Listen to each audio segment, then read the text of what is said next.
Hello everyone, yun guys is talaga ang totoong audit. Actually, pasensya na po sa video na ang title po ay audit kasi yun po ay personal life ko po yun. Hindi ko na siya inedit. Sorry po sa lahat na na-disappoint and na ano sa akin. Pasensya po kayo. And mayroon po akong video noon but na-delete ko po. Hindi ko alam napunta. Yun, na-delete ko siya. So, yun na lang tinatitle ko doon ng audit.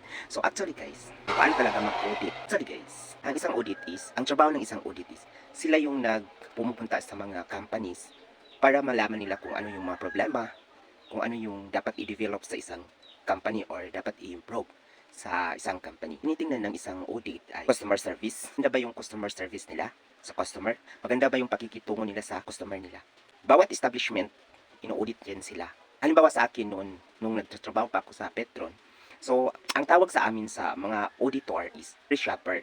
Sila ang audit kasi hindi mo malalaman kung kailan, anong araw sila dumating. So yung sa amin is mystery shopper, yung nagpa-as if na isang customer. Halimbawa yung ginagamit niya motor, at saka sakyanan, nagpapagas sila, yung audit. Yun yung mga nag-audit.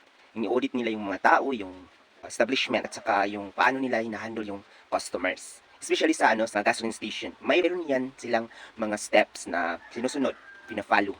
Pag hindi mo yan nakukuha or hindi mo na-apply sa customer, si audit yung naging customer mo, tapos hindi ka nag-follow sa steps, mababagsak na kayo, right? Second is cleanliness. Yun talagang big deal sa isang auditor, yung cleanliness. Especially sa mga gasoline station, yung sa CR. Yan yung tinitingnan nila kung malinis ba talaga yung CR. Kasi araw-araw yan ginagamit or every minute, every second, every hours, ginagamit yan ni customers. So, dapat malinis yung CR. Yung sa palibot or sa court, sa office, dapat palagi yan malinis. Next is yung sa reports at saka mga monitoring. Especially pag nasa office kayo, dapat mayroon kayong mga monitoring, mga files sa mga report at saka monitoring. Kasi yung ginagawa namin sa amin noon is, naka-per month yan siya. Yung monitoring namin, mga files, naka-per month. At kung gumagamit kayo ng mga Excels at title at saka mga colors, malaman nyo at ma-identify nyo yung reports na yun. Naka-folder yung mga files. Yun yung tinitingnan ng mga auditor, yung reports at saka monitoring. Next is manpower. Ano yung tinitingnan ng auditor sa manpower? Tinitingnan nila yung mga hygiene, service ng mga tao, forecourt, or haircut, mga shoes. Kasali yung mga shoes at mga uniform nila. Yun yung ino-audit ng mga, sa kanila yung mga benefits nila, nababayaran ba sila sa kanilang mga OT? Ganda ba yung trato sa kanila ng employer? Yung tinitingnan ng auditor sa manpower. Next is yung buildings. Tingnan nila yon, may dapat bang i-improve or i-ayusin sa building. Kasi minsan yung mga tao, yung mga supervisor, manager, hindi nila lahat nire-report yan. So kaya nga may audit para malaman nila kung mayroong kulang ayusin sa buildings. Baka sirada, wala nang pintora. Yun. Next is financial report. Yung pinaka-importante sa mga auditor, yung mga financial report, mga sales monitoring, expenses monitoring, daily, weekly, monthly na mga report. Yun yung tinitingnan ng isang auditor. Kung kumikita ba yung company, hindi ba nalugi yung mga company. Yun yung tinitingnan ng isang auditor sa financial report. Next is marketing. Ano yung tinitingnan ng isang audit sa marketing?